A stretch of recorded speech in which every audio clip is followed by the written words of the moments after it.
Hey, what's going on, everybody? Paul Eston Jr., a.k.a. Boy Green. We're going to have a Jets insider join the show to talk about the latest with the head coach and GM search. Good Lord, the list is long. What's going on with Mike Vrabel? And it's Rex Ryan interview day. So much to get to. Let's get this party started. I'm going to lose my gosh darn bananas. Boy Green Daily starts now. Zoinks!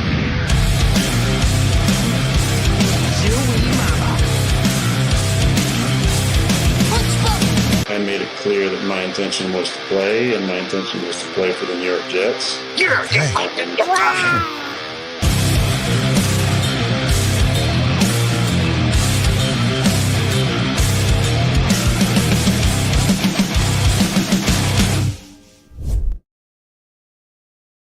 What's going on, everybody? Again, Paul Eston Jr., a.k.a. Boy Green. I'm the New York Jets digital reporter for Heavy.com. Welcome to Boy Green Daily, a daily New York Jets video show, also available wherever you get your podcast. Welcome to the show, everybody. And as you're stepping through the door, please like the video and hit subscribe on YouTube if you're watching live or even after the fact. We appreciate it. That is the free way to contribute. We are live every single day at 7:30 in the morning. And plus, we have bonus shows that are all over the place. Boy Green meets Woody, Tuesdays and Thursdays at 3 o'clock, including today. We'll have another show coming up at 3 o'clock. Live shows, which we did a live stream for the first time over the weekend for the Week 18 Jets-Dolphins game. That was a wonderful reception from everybody. So thank you, everybody, for tuning into that. I'll just say this right off the top. Zack Rosenblatt will be joining us here at a delayed start. He'll be joining us somewhere in the 7:45 to 8-ish range, and we're normally on for an hour or so every day, so he'll be joining us in just a little bit. So hang on tight for Zack Rosenblatt. But there's a few things I want to get to anyway here on the program, so it ends up working out beautifully that we have this pocket of time. And I do want to start here because we will get into the head coach stuff, the GM stuff. We're going to get into all of it as the Jets submitted an absolute list of requests across the league, and I'm happy about it because I want the Jets to turn over every gosh darn stone on the planet to find the right guy for this job. Not just a guy. We want to find the right guy. All right? And before we get to the head coach and GM search, it was baggy day yesterday for the New York Jets. And basically what that means, for those who are uninformed, it's the players bagging up their stuff. I mean, it's as simple as that. All the players are, obviously it was their last game. There's no playoffs for the Jets for the 14th consecutive season. So the players just have a big trash bag and they're shoving all their shit in it from the locker room. And they do some media ops as they're leaving. And a lot of people are set to be free agents. There's Jamie Sherwoods, and there's some people's futures are uncertain, like Rodgers could retire or CJ Mosley could retire, what have you. So there's a lot uncertain. And the media asks these players, hey, players, what's your thoughts on your future, right? And most of them give you that generic answer of, well, I'd love to be here, but out of my control. New GM, new head coach, no idea. Okay. And this offseason, and starting today, as a matter of fact, these players I'm about to mention are now eligible to discuss a contract extension for the very first time. Sauce Gardner, Garrett Wilson, Breece Hall, and Jermaine Johnson, starting today, this week, are now eligible for the first time in their careers to discuss a long-term deal with the New York Jets. And again, a lot of the answers we've gotten from 99% of the players is whatever, we'll see, who knows, I'll let my agent handle that. Sauce Gardner provided a different answer, and he shared this on his Instagram right now. So I tweeted out the clip, and he is a collaborator, I guess, on Instagram, so you could go see it on his Instagram too. This answer I'm about to show. How can you not want to build around this guy? I know there's been a lot of heat on Sauce this year because this wasn't his best year. When you hear this answer and you hear how passionate Sauce is about being a New York Jet and being around the Jets and being a part of the turnaround, you just want to sign Sauce Gardner to a lifetime deal. Let's take a quick second and listen to Sauce Gardner yesterday. You're obviously eligible for a new contract your whole classes. Like, how do you view that situation as you head into? Is that something you're concerned about yet? Or Man, we got to see. I take it one day at a time. I'm gonna just let my agent. I'm gonna let him handle that. obviously, I want to be a part of this for a long time. I want to be the reason. I want to be a part of the change, in this organization. Because if I was to go somewhere else and then it was to change, I'd be a hater. For real. I'd probably be the number one hater. So, man, that's just what it is. So, yeah, I want to be a part of it, a part of this for a long time, and I want to be one of the reasons. Obviously, one person can't change it, but I want to be one of the reasons it changed. So I'm gonna just let my agent, I'm gonna let him handle it, and he's gonna do his job, and I'm gonna focus on doing mine. That's super cool. That's what you want to hear from Sauce. It's some funniness, man. If they turn this around without me, I'm going to be their number one hater. That was pretty funny too. But no, it's just cool. Sauce wants to be a part of this thing, and I want Sauce to be a part of this thing. When I hear players, especially Sauce, who's so talented, he was a first-team All-Pro through his first 2 years. Obviously, his third year was not up to that level, and Sauce caught a lot of flack for it. The missed tackles, he said he's going to work on this offseason. He's a hard worker, man. He's a guy, again, you want to build your team around. He wants to be here. And those are people I want to be. And I know all kinds of people have talked about, hey, man, I may want to trade him. I may not. Other people have said I may want to trade him. I may not want to be, have him here. I want him here, man. I want him as a foundational piece. Hep says here, if Rodgers was released today, could he sign with the Packers this year? No, not for this season. That has since passed. That would have had to happen before the playoffs. For instance, here's another example, a more realistic example. Calais Campbell for the Miami Dolphins. If he would have been cut before the regular season ended, he could have had a chance to jump on with the playoff team. Zeke is a good example. Ezekiel Elliott, he got released. He requested his release, apparently, ends up on the LA Chargers playoff roster. So he's going to have a chance to chase a championship. So, no. But I get what you're saying with all the quarterback injuries. Ooh, could that make sense? No, that won't happen. That would be one of the wildest plot twists in NFL history. But, yeah, that'd be crazy. But no. So none of that is happening. But I do just want to give a massive salute. Again, we'll have, for those who are just joining us, we've got a couple hundred people in the room. Zack Rosenblatt will be joining us in a few minutes here. Talking about his wonderful piece for The Athletic, talking Mike Vrabel and the latest of the head coach GM search, which, again, we'll get into here in a second. But I did just want to start to give a big salute to Sauce Gardner. That was an awesome answer, and I want him here long-term. I wanted him here long-term before that answer, but it just makes me want it even more. Also, for our draft enthusiasts, we had Damian Parson, who covers the NFL draft for Bleacher Report. He's the host of the Locked On NFL Draft podcast. We had him on yesterday for our first mock draft Monday of the season, and he unloaded the notebook on all kinds of players he thinks could be fits with the Jets. Now, I'm not sure about safeties with the top 10 pick. I think we've been down that road before, but, still, he gave us some compelling cases with Ed Reed comps, which are like, oh, zoinks? Okay. We'll keep that in mind.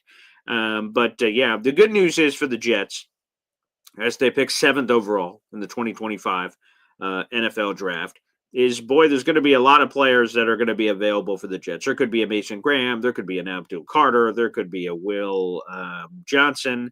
There could be a star corner from Michigan. There could be a star defensive lineman from Michigan. There could be the Penn State pass rusher. There is all kinds of answers that should be on the board with the 7th overall pick, which should make the Jets feel very good, I would say.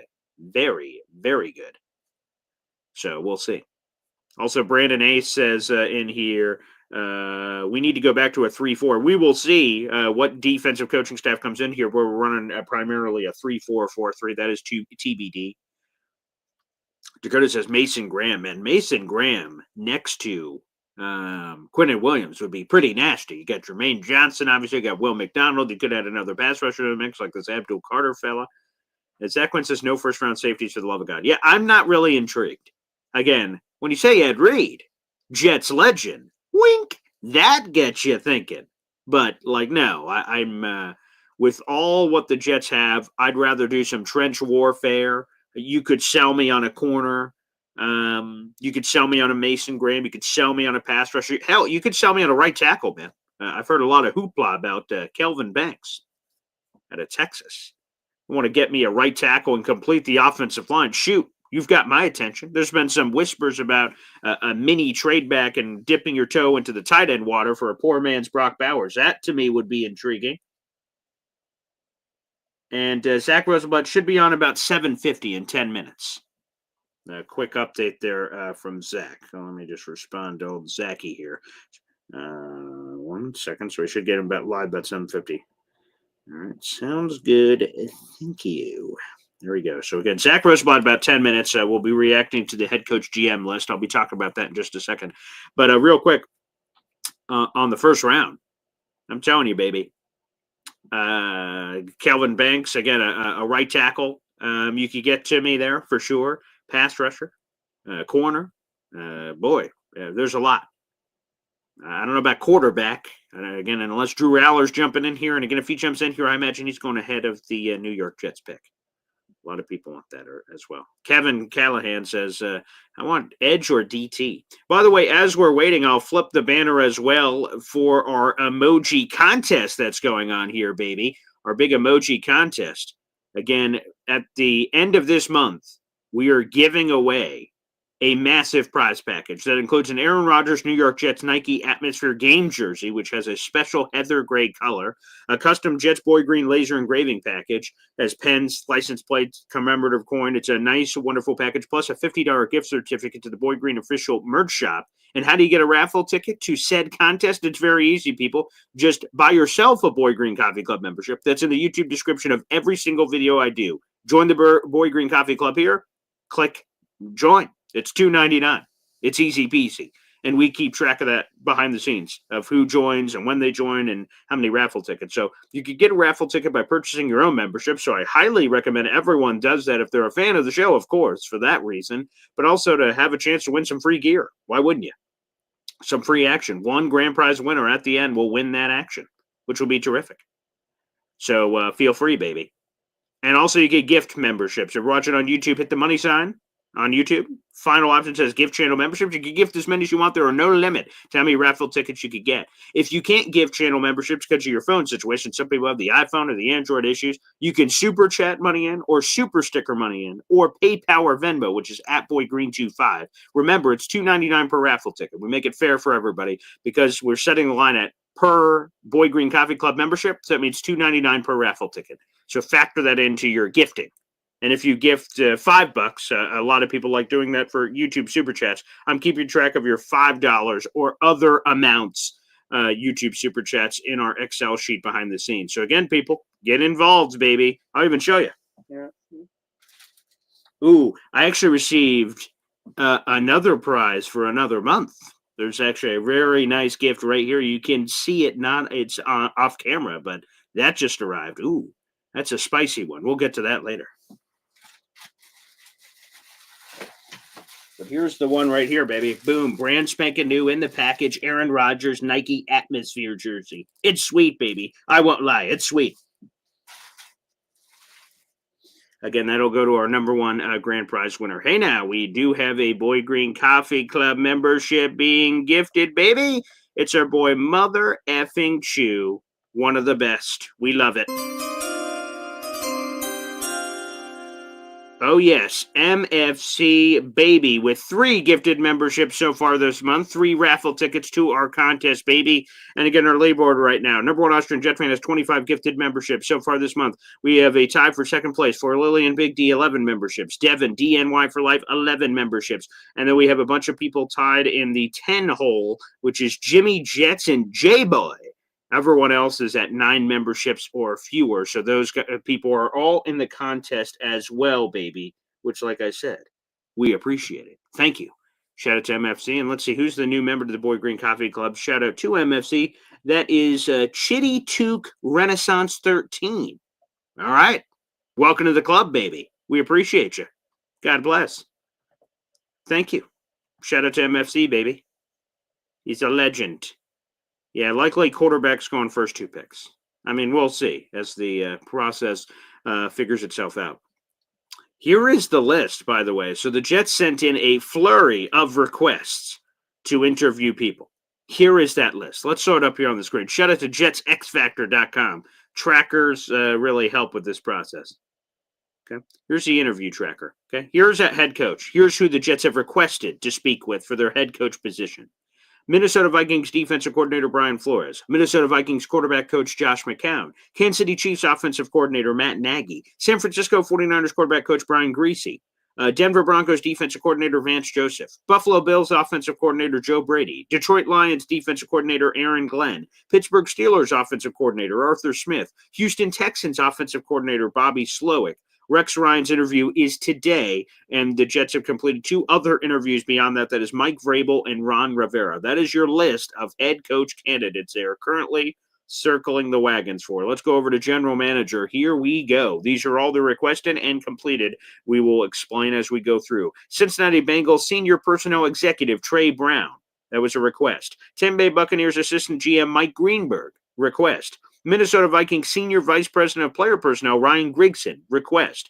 Los Angeles Rams Senior Personnel Executive Ray Farmer, requested. Kansas City Chiefs Assistant General Manager Mike Borgonzi, requested. Philadelphia Eagles Assistant General Manager Alec Hallaby, scheduled. And then these are the 4 completed interviews the Jets have already done for the general manager position. ESPN analyst Louis Riddick, longtime former NFL executive. Senior Bowl Director Jim Nagy of the Reese's Senior Bowl. Again, former Tennessee Titans general manager John Robinson and former Atlanta Falcons general manager Thomas Dimitrioff. Those last 4 names, those interviews are in the bag. The first 1, 2, 3, 4, 5, 1, 2, 3, 4, 5, 6, are requested / scheduled. That is the massive list for the New York Jets. So this is, again, there's no other way to put it. It is just a massive deep dive, and you could get lost in the names. But I'll just tell you from names that kind of stick out to me. I'll start off at the GM position. Mike Greenberg is this capologist with the Buccaneers, who was a former Jets intern, who was a former Mike Tannenbaum intern. So that one makes a lot of sense. Ryan Grigson kind of scares me. He was the former executive of the year, but he didn't build that offensive line around Andrew Luck. Now, the good news is the Jets' offensive line is pretty much built, but he did not really build it well for the Colts. And Andrew Luck was ultimately forced to retire early, so they blew that package. Mike Borgonzi, come on, it's the Kansas City Chiefs. That, to me, is incredibly exciting. Go to the head coaches. Boy, I'll tell you, I know a lot of people had Mike Vrabel number 1 on their list, and we'll talk about Mike Vrabel because Zack Rosenblatt did the wonderful deep dive on him. But you can really sell me on this Vikings package, people. Brian Flores potentially is your head coach. Josh McCown is your offensive coordinator. Again, it would be a promotion if the Jets hired him in that way. You have Brian Flores as the head coach. You have Josh McCown as the offensive coordinator. Brian Flores can probably do both of head coach and defensive coordinator. But if you didn't want to do that, you could bring in Gerard Mayo and let him be your defensive coordinator, potentially. You have Brian Flores, he hates the Dolphins. You have Gerard Mayo, who hates the Patriots. You have Josh McCown, who's great. I mean, you have the whole shish kebab there. And then you trade for J.J. McCarthy as your quarterback. You get Thomas Dimitrioff, who has a connection to all those guys. Boom. What about that? Thomas Dimitrioff, general manager.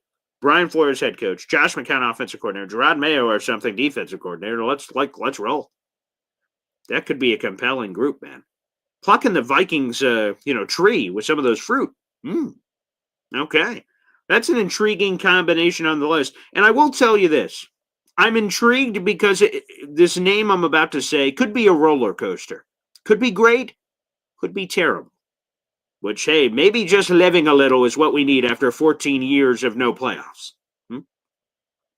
Joe Brady, the former LSU superstar kid on the national championship team, to the hot offensive coordinator that flamed out in Carolina and has been rebuilt in Buffalo. I mean, he's had Josh Allen, so that's helped. But how good is Joe Brady? Then you keep him in the division. He knows Josh Allen intimately well. What would Joe Brady be like at head coach? I mean, I'd like an offensive guy. We only have one offensive guy in Woody Johnson's tenure in ownership, which is Adam Gase, of course. But I'm curious, what would Joe Brady be? Could be a disaster. That could totally be a possibility. But it could not be. I just did the Aaron Rodgers end of Enigma, where he's like, it could be over, but it could not be. Fade to black. Joe Brady? It could be a disaster, but it could not be. There you go. Our boy Danny in real life is like, you can't have him, he says on here. You can't have him. Joe Brady. A lot of people are apparently no to Joe Brady. No, doing the Steve Carell office. No, please no. So, he's a no. Matthias, no to the Brady bunch. That's funny. And Zach went, it's an immediate now. Well, he's interviewing, or he's interviewing next week, it sounds like. I listened to a little bit of the Joe Brady press conference with the Buffalo Bills yesterday. And he said he's worried about the playoffs this week, and he'll focus on the interviews next week. But the thing I don't understand is, is he planning on the Buffalo Bills being eliminated this weekend? What would be the difference from this week to next week? But that's neither here nor there, I guess. But that's kind of weird that he said that. I don't understand. But anywho, maybe he's got more time next week on his schedule. Not sure. Anywho. But I will tell you, Matthias says Flores 100%. He's the one that's growing on me. He's the one that's growing on me because of the possibility of bringing in Josh McCown as the OC, rising star. I mean, Josh McCown's trip as a head coach would be, whoa, that'd be jarring. But I think the better possible combination is probably Flores at head coach, who's been a prior head coach before. I'm a little worried about the player relationships, but maybe he's learned from it. You got Josh McCown, who's around Kevin O'Connell, who's a friggin' wizard. That's exciting. And then the potential for J.J. McCarthy. Who knows? But then Phil in here screaming, no, Flores destroyed Tua. I love that the name. I love that this is what makes this head coach GM search terrific, right? I bring up Joe Brady. Some people are like, yeah, Joe Brady. Others are like, oh God, terrible.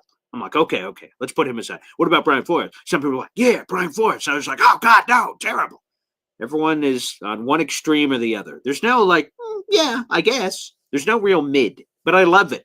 I want you guys to have your opinions and takes on whether you're for or against, right? It's almost like, the SpongeBob thing when they're showing Patrick, the little wanted sign. He's like, rah, rah, rah. Every time I'm showing you guys a head coach guy or a candidate on the head coach or GM list, you're like, oh, God, terrible, terrible, terrible. I'm like, Jesus, you guys hate everybody.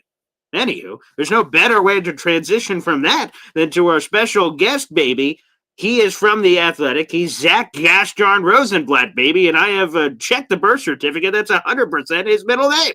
Let's bring him on. What's up, Zach? Good morning. What's up, buddy? How you doing? Long time no chat, pal. And I just have to tell you that right off the top, because the Mike Vrabel piece, and it went out, you did a lot of hard work on that. Zach, this is why you were put on this blue earth, is to do these long-form columns. When you were doing them for other teams, I fell in love. I said, look at this guy. This guy. Some people walk around the earth like 1,000 years like, oh, what the hell? What's my purpose? What the hell am I supposed to be here for, Zach? You should know and sleep easy at night, knowing that that's the reason that you're put on this thing. It was a beautiful piece. I love the deep dive pieces. I wish you could do more of them. I'm sure you do too, but with the time and everything that you got going on, there's a lot of blood, sweat, and tears that get poured into these things. But the Vrabel was another chef's kiss. I absolutely loved it. So thank you.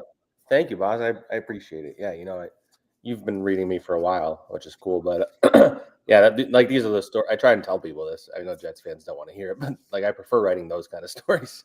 When a team's winning is when I'm able to write profiles about guys and dig into their backgrounds. And when a team is losing in the way that the Jets lose, a lot of times people aren't reading those. And also there's not as much interest from the guys to talk about themselves when you're losing and stuff like that. But I get to do things like the DJ Reed story I did after, of course, his dad passed away. I wrote about Xavier Gibson. Aaron Rodgers, the Chico, California. You did that earlier this year? Yeah. Ultimately, my goal is to write specifically those kind of stories all the time. And this one, this was a unique opportunity I was presented with. And, I pitched it to Mike. I got in touch with him. I was able to through a mutual contact, and I pitched this idea to him. He wanted to meet me. So I flew down to Nashville. We met up at this bar. He was there with his golf buddies, and he kind of sized me up a little bit and just to make sure it was okay. And then he wanted to hear what I wanted out of the story and stuff like that. So, and then he was just, from then on, he was very open. And, anytime I needed to talk to him on the phone about the story, we'd chat. We met up a few different times at, Ohio, actually met up in NYC. We met up in Nashville. It's funny because I love covering the Jets, but I also was working on this at the same time. It was hard to like divide my attention between the two things. Sure, So I can hypothetically, if I wasn't covering the Jets, I could have weirdly maybe even got even more access, but I got more access than you usually get out of somebody who doesn't really like talking to the media. So it was a very cool experience, one of the most rewarding of my career. And Zach, so I've seen, of course, Flight Plan, a New York Jets podcast you guys can listen to, audio-only version on Badlands. You can watch it on YouTube as well. Make sure you guys hit subscribe. I saw you join TOJ Talk. Shout out to our mutual buddy, Will Parkinson, of course. You jumped on there to talk about the Vrabel piece. But I actually want to go a page before what you were just describing about Mike Vrabel, kind of sizing you up and stuff, because I'm fascinated by the genesis of this. Yeah. Because you're a Jets guy. You're covering the Jets. That's your job. And this Vrabel story hits you. He, at the time, is fired by the Tennessee Titans, and he has no job. And then he gets the Cleveland Browns consultant job. So first off, how did this idea even sprout in your head that you could do this, number one? And then I guess you're going to break a fourth wall here. I don't know if you've ever talked about this, but like when you have an idea for a story, I get that you had to pitch it to Vrabel, because if he doesn't want to do it, I guess you're not doing it, or it'd be very different. It's hard to get the main piece of the story. People have written books. I've got a bunch of books behind me here. Oh, there they are. A bunch of books where the main part of the story, the main person, refused to participate, but people still did the story. Connor's a good example. He's written a lot of these books where the main character has said, nah, I'm not giving you access. So he said, fine, I'm still going to write the book with everybody else around you. So I've seen that before. But what about The Athletic? Like I said, you're a Jets beat reporter. Didn't you have to pitch this story idea itself to your bosses to say, hey, I want to do this Vrabel thing?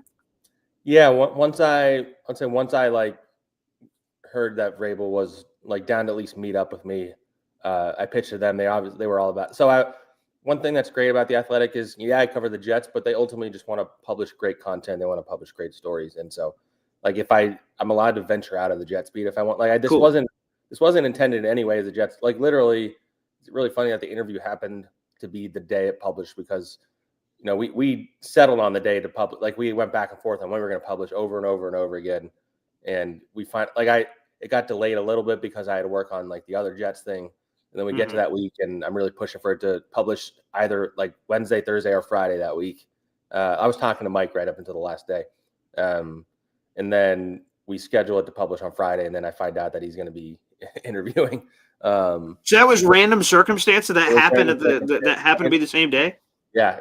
And that's why I think there are people who received it as if I was writing a Jet story, which is not what I wanted, but like having the news at the top of like the tweet did help get eyes on it, I would say. But for sure, definitely. Yeah, but it wasn't like, I mean, you read the story. Like the only mentions of the Jets are that it's an opening, and then there's that funny anecdote. I know that you tweeted it out where we were at this Italian restaurant, and this like I think he was drunk, Jets fan, like musters up the courage to walk over and ask for a photo, and he's like, "Are you gonna come to the Jets?" And he's like, "Check back in January," basically. So that's funny. And I love that. I know you like that.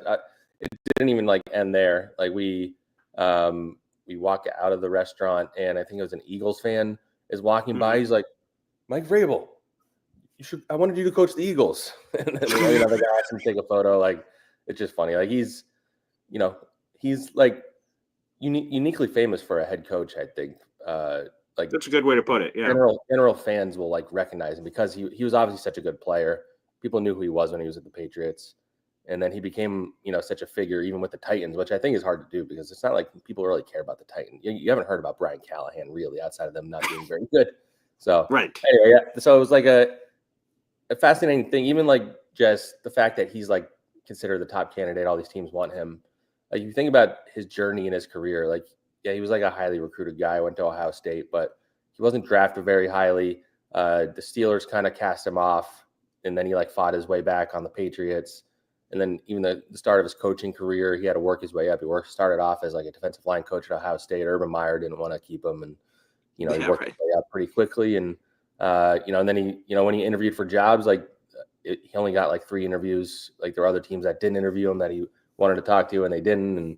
And then the Titans were the job he got, and then the Titans were underdogs the entire time. So then this is the first time he's been like pursued, I would say, in the way that he is. So I imagine it's a cool feeling for him. Yeah, I imagine so. Before we move forward, I just want to move back a time before. You said that So the story hits you. You're for whatever God in the middle of the night strikes Zack Rosenblatt. It's like I need to write this story. You said you had like a mutual connection or something to Vrabel. Was it a text? Was it a phone call? How do you pitch it initially? Where before the meeting, before you even meet, that you have this crazy idea, like it's Tommy Boy. I've got a plan. Well, Right, and then just to you go even to get. tell you what, like the idea I got in my head was, I remember when you probably remember this when Mike McCarthy was in between jobs. There was that whole like puff piece on like NFL Network or whatever about how he's learning about analytics and Oh yeah, I thought, he took a year away for analytics. Then he came out and was like, "Yeah, I lied about that after the fact." Um, uh, but like that was in the back of my head. Like nobody, like I knew somebody who was cool enough with Vrabel that I could get this to him. And in my head, I'm like, I knew once it was clear he was not going to be a head coach. I had this idea before the Browns thing came in. Just like the idea of like following somebody like that who is going to be a head coach. Like everybody knew he was going to get a job this summer. Of course, like, it was shocking that he didn't last year. Like everybody was shocked by that. Right? Yeah.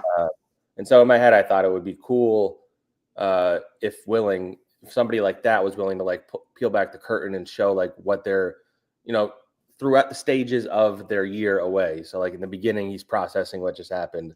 In the middle, he's kind of embracing his new opportunity and reflecting on everything that just happened. And by the end, he's looking ahead and thinking about the next thing. And that was how I envisioned it in my head. And so I pitched that to somebody who knows him. They passed it along. He was like, I'm interested. And then, then we set it all up and it worked out ultimately. But, it was a shot in the dark. If he had said no, I'd be like, all right, makes sense. I wouldn't say Would yes. you have not? I'm assuming you wouldn't have been able to do the story without him. No, 100% not. Yeah. His willingness was a huge part of it. And now I'm back to being an observer of Mike Vrabel, but it was cool getting to know him for 5 months for sure. He's what I would say is like that first meeting. I walk in and I'm thinking I'm gonna have to I'm gonna have to grill him or whatever. I don't know. And he kind of like almost immediately just started asking me all about me and my life. And like the first 30 minutes go by, and it's just him like, so where are you from? Where'd you go to school? Who was your mentor when you're coming through the business? Tell me about your fiance, where she's from. How'd you guys meet? All this stuff. So that was like my goal is just to show like there's a perception of Mike Vrabel, obviously hard ass, which I think he is to a degree, but and like hard with the media and the press conferences and some players don't like playing for him, all that stuff. But I said just like with my Aaron Rodgers piece, which a lot of Jets fans have conveniently forgot that I wrote, but Isn't that interesting? I try to show who somebody is through like stories from people who know them the best, as opposed to like just taking what people say about them at face value. And so I learned a lot about Mike just from talking to him. He's a very genuine person, and that's why. Now, I mean, we can transition to like looking ahead, I guess. Like I know everybody has been going with this narrative that he used the Jets as leverage. Yes, it might have worked out that way. That like maybe the Patriots felt pressured because he talked to the Jets, but he did not talk to the Jets for leverage. Mike Vrabel does not need leverage. Like he's made all the money. It's Mike Vrabel, right? He's going to make whatever he knows. He's going to get a job. He knows he's going to have a pick. If the Patriots wanted to fire Mayo to pursue him, then sure, he's going to listen to them. But he wasn't doing this. Like, he went into that Jets interview with good and genuine intentions. I think he's probably going to interview for other jobs besides the Patriots still. Like, I don't think he's done doing that. So that's why I push back on that narrative. Like I know it's an easy one to look at because it's the Jets, number one, and that's why a lot of people are grabbing onto it. And number two, because it's the Patriots and it's Mike Vrabel, like that just seems like such an obvious thing. But I think the two things are kind of independent of each other in terms of the way Mike approaches it. So let's move it forward. So, the Jet fans, as you joked on TOJ Talks, because I believe this was before the Week 18 results, was like, hey, Jet fans are Patriot fans. Like, win, you bastards. Look great. Leave no doubt that there's any chance they could fire the coach. And they win. I'm like, in my head, I was doing a live stream. I'm like, oh, perfect. Great. They won. All right. They didn't get embarrassed by the Bills' backup. So I thought that if that happened, like, oh, boy. Mayo could be out of there. I think what you saw with how quickly they fired him, it was pretty clear it was like a thing that was going to happen for a while. 100%.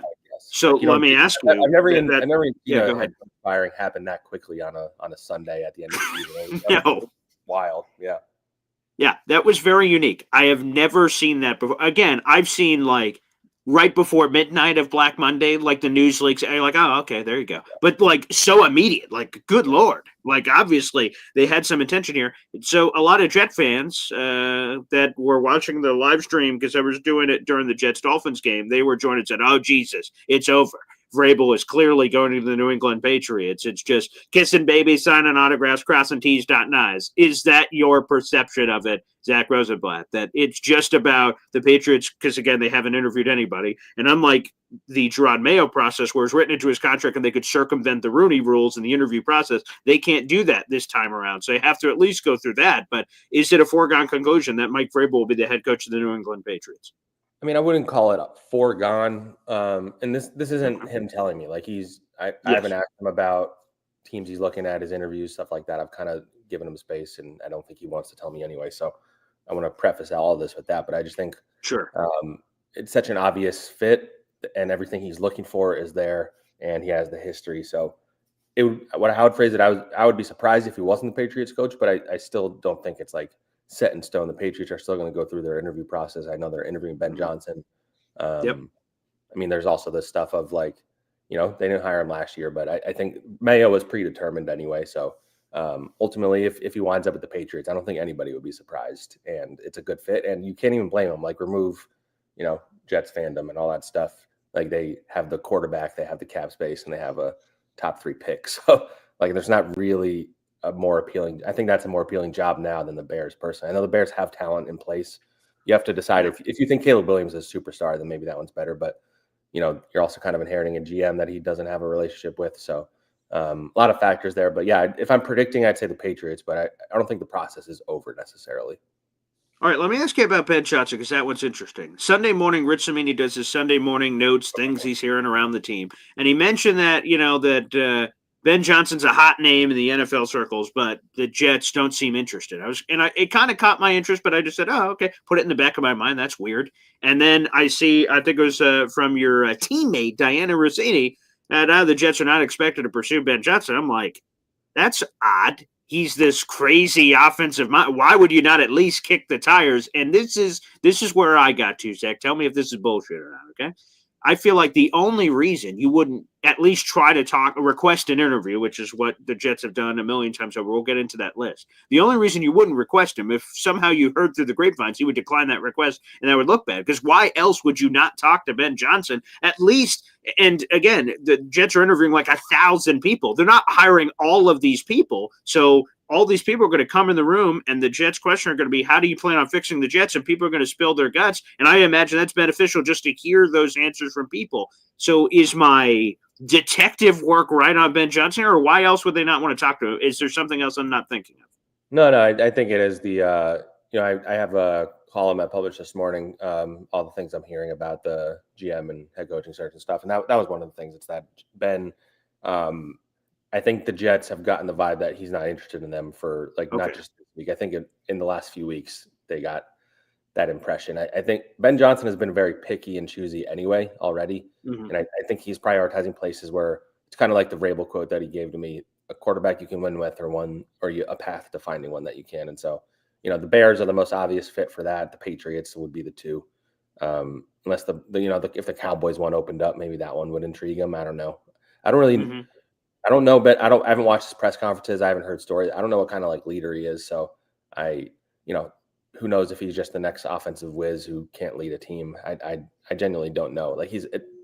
The level that his stock has gone up without anyone knowing that part of it is wild. He's very creative though. So it'll be interesting to see where he lands. But yeah, I don't think there's interest on his side. And so then the Jets are going to go through this whole process with a lot of interviews with a lot of different candidates. And I don't think he wants to be a part of that ultimately.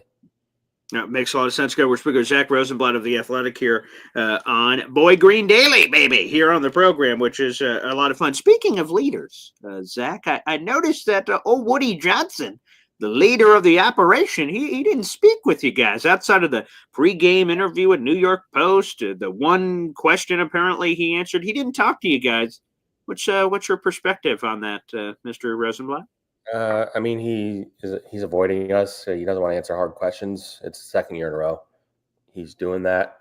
This was a year, if anything, because he had his hands all over what happened and fired the coach and only gave an interview to one person who, I imagine was given like 5 to 10 minutes with him, and that when that wrapped up, he had to go. So I don't know what the setup was, but it's pretty weak, frankly. Like especially throwing Jeff Ulbrich and all these players. A lot of them who talk to us aren't going to be here. Jeff Ulbrich, they were interviewing coaches when he was in the room or in the building, I should say. And so I think it's pretty weak of Woody to not show his face and answer questions from us, for the fans and for the, just to answer for everything that happened this year and what's the plan going forward. Maybe we'll talk to him when they hire a coach and GM, but yeah, I think it's pretty weak. I mean, ultimately, if there's something I understand is that you never know what he's going to say. And, then you get quotes like thinking is overrated that are going to live forever. So like, maybe they're trying to avoid that, but yeah, I thought it was pretty weak. So. And by the way, so you're right. That's what I said. I'm like, in my head, I'm like, well, when's the next time we're going to talk to Woody? Oh, when we're all honeymooning peaches and cream over who the heck they hire. And I imagine those questions you guys are going to attempt, I'm sure, as your media circle, to say, hey, Woody, yeah, this is all nice with the parades and stuff. But by the way, what about all the bullshit that led us to this point? So I'm sure you guys are going to try to get those questions in the middle of it. But I'm sure it'll probably get lost in the sauce of all the hoopla of these people getting in. So I just want to give a shout out to Woody Johnson for that one. That's well, actually, let me do a follow up here, Zack Rosenblatt. If you would have gotten the Woody Johnson press conference that Jet fans and the media both, I think Jet fans benefit from getting more information and answers from the people that you guys are supposed to hold them to. What is your question, the best question on your list that you would have asked Woody Johnson if you had that opportunity before this search really gets on here? It's a good question. I mean, there's so many that come to mind. Right. I mean, ask him about his role in what happened this season and if he takes responsibility, how involved he is in the organization, all the evidence that he's very involved in the organization, benching Tony Adams randomly. I mean, I think, he pushed back on even stuff from our article, but didn't do anything specific other than saying Brick's not that involved. And he just did a wide swath. It's all BS or whatever he said, without ever addressing anything and leaving out the fact that their PR person went on the record for a bunch of different topics in the story, confirming the Mike White thing. We'd ask about his behavior in the locker room, like all these things that I think he probably doesn't want to answer. So in that sense, I get it if he doesn't want to, face the Wolves, but it's not a good sign for, there's a lot of questions about whether he's learning about, learning from his mistakes and going forward. I think this would have been an opportunity here for him, even if he didn't want to answer anything specifically, to have a little contrition and just take, the word accountability gets thrown around this building so much because there's none of it. And it starts at the top. Like if he doesn't take accountability, then why is anybody else going to? So. That's fair. We'll go through this GM and head coach list, just some of the interesting ones. But today is Rex Ryan interview day, Zack Rosenblatt. Do you think that when you took this job, you're like, that Rex Ryan guy from Jets Christmas Past is going to come back here? Is this legit? Because I've heard, like, Rappaport said, like, kind of use that terminology, like, he's got a chance here. Does he really have a chance? I mean, I can't say he doesn't. Just I think it's the pure thing, and I think a lot of other people have said this, but like he knows Woody, so he can go into that room and he can say the things Woody wants to hear. He's on TV saying the things. He doesn't criticize Woody publicly, which is a positive for him. Sure. And he could, and as I have my story this morning, he can walk into that room and he could be like, "So, hey, Woody, so who's the last coach who took the Jets to the playoffs?" I'm just curious. Like he can do all those things, and he can talk. I would say I'm concerned about the fact that he doesn't have a staff plan, and he's just kind of, criticizing a lot of, he called this country club culture, and he criticized Aaron Rodgers and all, which is, whatever. Aaron Rodgers is Aaron Rodgers, but I don't know. It would be pretty bad if he was that coach. I think I don't imagine that going well. So you hope that they don't, but I can't say that they won't, which is probably part of the problem. I guess that makes a lot of sense. All right, there is a flood of names. I mean, I'll just rapid fire name a bunch of these. Tell me who stands out from the flurry of requests by the Jets from Brian Flores, Josh McCown, Matt Nagy, Brian Greasy, Vance Joseph, Joe Brady, Aaron Glenn, Arthur Smith, Bobby Slowick. I mean, there is a slew of guys. There's probably a list that's shorter of guys they did not request an interview, which I think is good news, but you tell me if I'm wrong here, because I want them to turn over every stone and evaluate and have an open mind and try to find the best guy, and maybe he's not Mike Vrabel, the obvious guy. Maybe it's somebody else that impresses them during this process. But do any names stand out to you? And are you cool with the Jets doing a deep dive, clearly, of this nature? I mean, yeah, the deep dive is absolutely the right move. Unless you can get Vrabel now, then you just get Sure. him. But you have to do your due diligence. It's better that they're doing that instead of settling on somebody too quick. I mean, the names that were the most jarring to see for me were the Josh McCown and Brian Griese. I mean, McCown, I think maybe that's to set him up to be an OC potentially. I don't know. But I can't see him being ready to be a head coach yet. He obviously has a history with the Jets, and I think he's always course. destined to be a head coach. I covered the Eagles when he was the backup, and he was already like a player coach for them, and he kind of was like that for the Jets with Darnold a little bit. But Griese was a name I just hadn't heard, so that one Yeah, was out right. of left field. And again, maybe that would be an OC type thing, or maybe they're concerned about who they can get. I don't know, but those are the ones that jumped out in terms of like, wow, those are interesting names. I mean, and then the obvious ones are the ones that I'm most intrigued by in terms of actual candidacy, and that's like Flores and Aaron Glenn. And, I don't see Slowick as a real option. Maybe unless he blows them away in the interview, but few candidates on the list that make a lot of sense to seriously consider as contenders. What were your major takeaways from Baggy Day yesterday for the Jets? It was a pretty light baggy day. It was not as many players as we usually get. A lot of the guys we talked to are guys who aren't even going to be here next year. But a lot of the vibe was this place needs a culture change. Guys saying what they think they need out of the head coach, and a lot of guys just pointing out that it was really hard to overcome the week 5 shocking coach firing that nobody saw coming in the building. So Brees Hall was the most open about that on Sunday, but other guys said that it was hard to deal with, and Ulbrich had a hard time dealing with it in different ways, and it wound up leading to disaster. Not leading to it, but it was a big hand in the disaster of the season. So I think that was the biggest response. I will tell you that you guys have asked a lot of these players because the Jets have a ton of free agents, like 20 plus free agents or something. It's a crazy list of guys that are about to be leaving here, and you guys have asked, hey, well, thoughts on your future, thoughts on your future, thoughts on your future. It's been mostly the generic action figure. Boop. I'd love to be here, but who knows? New GM, new head coach. What's going to happen? Sauce Gardner was a guy. We played the clip of Sauce speaking with you guys at the beginning of the show here. Like his answer of saying, boom, I want to be here. I want to be a part of the change. That just felt like, and he didn't have to say to that. Everyone else didn't go to that level to say how important it was for them to be here. That really struck a tone with me. And I think for a lot of the fans on social media too. Yeah, it was. I just basically asked him about his contract because obviously that's gonna be a topic this offseason. Mm-hmm. He did smile once, like he started talking about the idea of a new contract. But it was a really good quote from him. He won the Media Good Guy Award for us this year. It's like for things like that, he's just always very thoughtful, answers every question, and he said he wants to be part of the change. And the funny part of the quote where he's like, if I went somewhere else and it worked out with the Jets, like that would be hard to stomach, and I'd become the number one hater. So, I mean, he's a guy to build around. He obviously, I know, relative to expectations, like fans, I think went too far in the other direction because he raised the ceiling so high by being an all-pro back-to-back years. But he was still very, very good. Like you look at the coverage stats, I think he was targeted less than in any past years. The biggest problem is the interceptions and the missed tackles. He doesn't get any interceptions, and there's maybe too many penalties. I think they were just calling more this year. Like the way he plays is pretty aggressive, so I don't view that as much of an issue. But the tackling and the interceptions, I think, are obviously things that need to be better. Depending on what the scheme is, that should help. But I still think he's one of the top 5 to 10 best cornerbacks in the NFL. I think his decline was greatly overstated. Even if he definitely had some bad games, he was definitely more inconsistent. But like you take Sauce Gardner as your number 1 cornerback any day, and I think I don't think they're going to trade him. I think they want him here for a long time. But if you were to trade him, you'd get a lot for him. I think so. I think that says a lot. I think he's still valued around the league, even if a lot of people are talking shit about him constantly. But I think most of the fan base understands how good he is. But I do think the segment that thinks he's bad because he didn't play at an all-pro level this year have gone too far.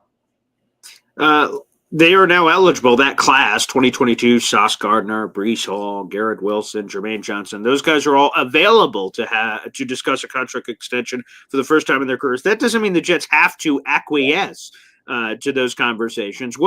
Maybe this is an impossible question to answer without a GM in place. Do you have any sense that the Jets are going to be proactive with any of them? I honestly don't really have a read on it. I think it probably will be partially up to the next GM, but Woody also has to be willing to cut the check.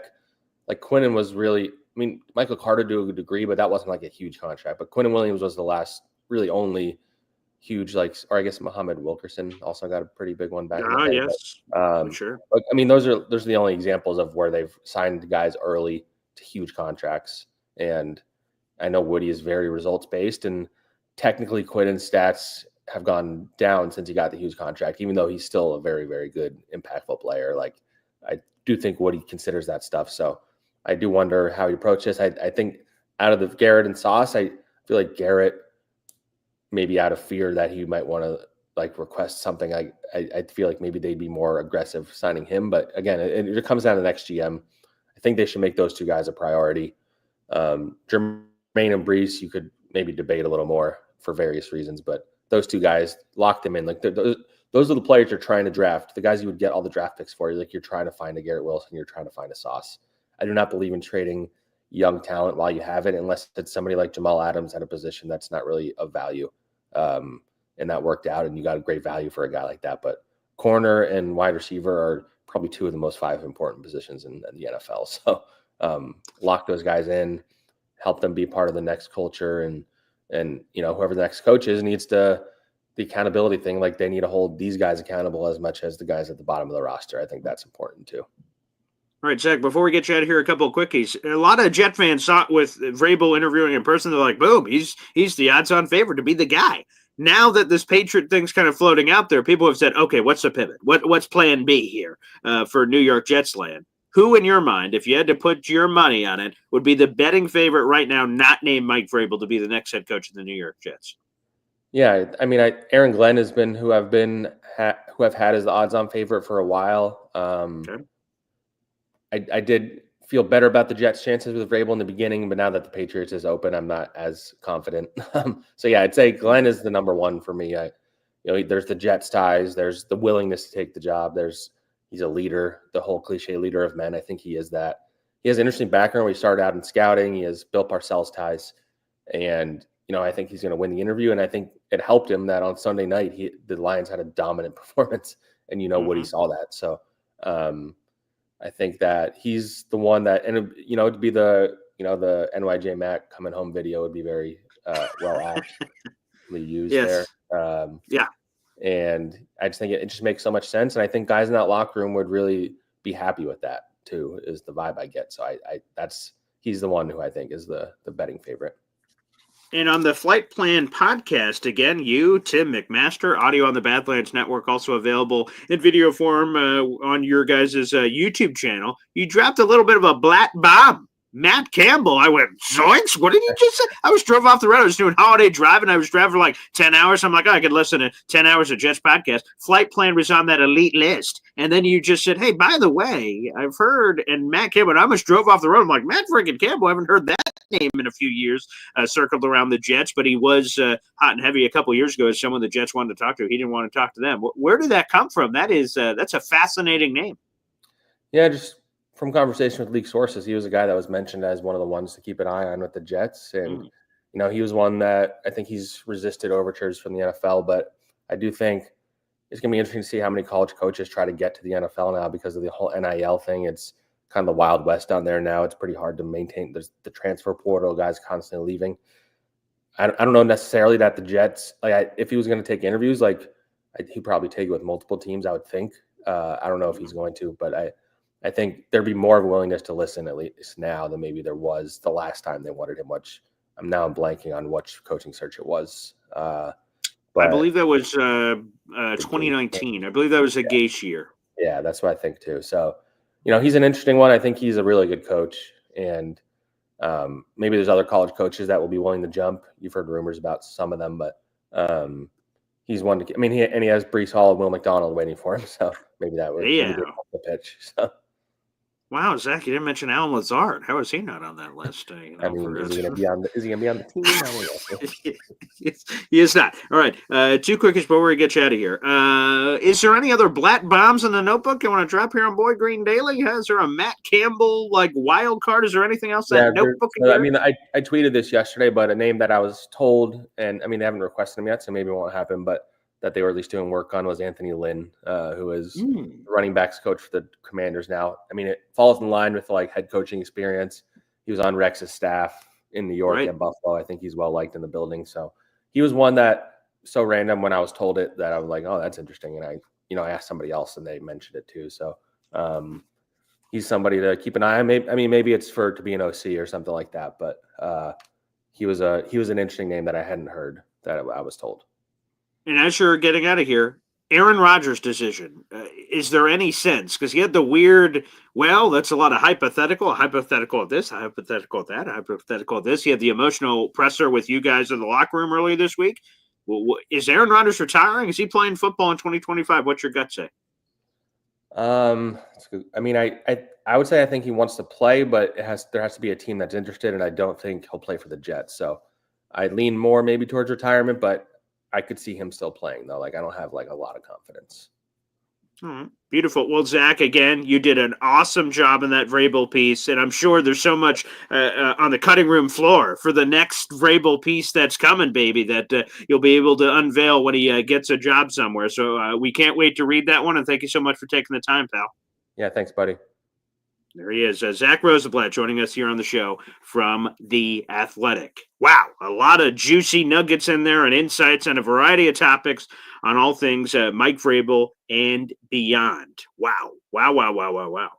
So, guys, shout out to Zack Rosenblatt for joining us on the show. Oh, and I just saw this, so sorry about that, big fella. I just saw your little nugget here. Sorry, I was trying to keep an eye out for any super chat questions that came in. Every time we get a super chat, we hear from my daughter, Zariah Luna. Wow. Was Rex Hogan the leak? I'll text Zach and give you back the answer, big fella. Was Rex Hogan the leak? I would imagine this, and I'm not speaking for Zach. I've known Zach for a long time, but I won't speak for Zach. I imagine people that were fired are people that were willing to talk. And I have no idea. I haven't talked to Zach about this, but I would imagine people that got fired are willing to talk. So I don't know, man. But appreciate the super chat. I'll put that in your pool here for a contest. All right, it's now $6.99 for you. That's another raffle ticket. So very nice. Another raffle ticket for our contest again coming at the end of the month. So shout out to the big fella, baby, for getting that in there, and thank you everybody for coming on and the interview. Schnitzel said enjoyed the interview. I'm glad. I'm going to try throughout the offseason to empty the bag and get you guys as many awesome interviews as we can. Again, normally, just like Zack Rosenblatt, I announced in the Discord ahead of time that this interview is happening today live here on the show. So people, that's another, reason to be a part of the Boy Green Coffee Club is that you get heads up on interviews and you can submit questions in the Discord for these interviews ahead of time to make sure your questions always get answered. So make sure you send those through. We have nearly 700 people in the room. Like the video, hit subscribe. We appreciate it. Well, and thank you, number one Austrian Jet fan, and Dave Briga and everybody for all of it. Yeah, Zack Rosenblatt actually just had a piece with all his rumor mill stuff that came out like right before our interview together. So, guys, make sure you guys check that out. We'll be back on live coming up at 3 o'clock today. Appreciate it. I'm going to go do some more shoveling. We had that snowstorm come through, so we're going to do some more shoveling and get over to the radio station where we will continue all kinds of conversations. I'll have Nick Faria, Jets reporter, for at 10:30, and then I'll have a Giants insider at 11:30, and there's some Syracuse basketball mixed in there too. So we'll have a little bit of everything. And real quick, before we sign off, and thank you, Harvey. Appreciate you. Thank you for the great show comment. I appreciate that. Jack Knight says, "Hey, Boy Green." Well, let's see if we can get this up here. Here we go. Hey, Boy Green, how long have you been a Jets fan? It's a good question. I've been a Jet fan since it's the early mid-2000s. It was somewhere in there because my, your yearbook photo you get when you're a kid or all the way through high school, right, where you show up for picture day. My first Jet jersey I ever had was a Chad Pennington jersey. Again, I'll have to try to find the picture. I should have that readily available. But I had the Fresh Prince of Bel-Air flat top haircut. That was cool back in the day. I had the spinner wheel necklace and a Chad Pennington jersey. So that was early 2000s, somewhere in there. So that's when I became a Jet fan. And I've loved the Jets ever since. And shout out to my grandpa. You could see him up here. Excuse me. All the generations of Esden up here. My father, his father, my grandfather, God rest his soul, myself, and then Zariah Luna, my daughter, right here. My grandpa nicknamed me the Jet, and I don't know why. And for running around the house, I guess. I don't even know. And then he would always do the JETS chant with me, but I didn't know what it was. I'm like, who are the Jets? And he put me in front of a TV, and I've been a diehard Jets fan ever since. So my grandpa's the reason why I'm Boy Green, Jets fan, or anything. But I appreciate it. Thanks for the comments, everybody. Boy Green Daily is a live New York Jets show every single day at 7:30 in the morning. We try to bring a great guest, great conversation, and all the likes. So, again, make sure you guys like the video, hit subscribe. Beyond our 7:30 show, we have other shows. Like I said, Boy Green Meets Woody. That's every Tuesday, Thursday at 3 o'clock. We do live stream shows during games now, apparently, which is now on the list. So it's absolutely wonderful. Love it. Thanks, everybody, for the conversation, and we'll see you in a couple hours. Take care, everybody.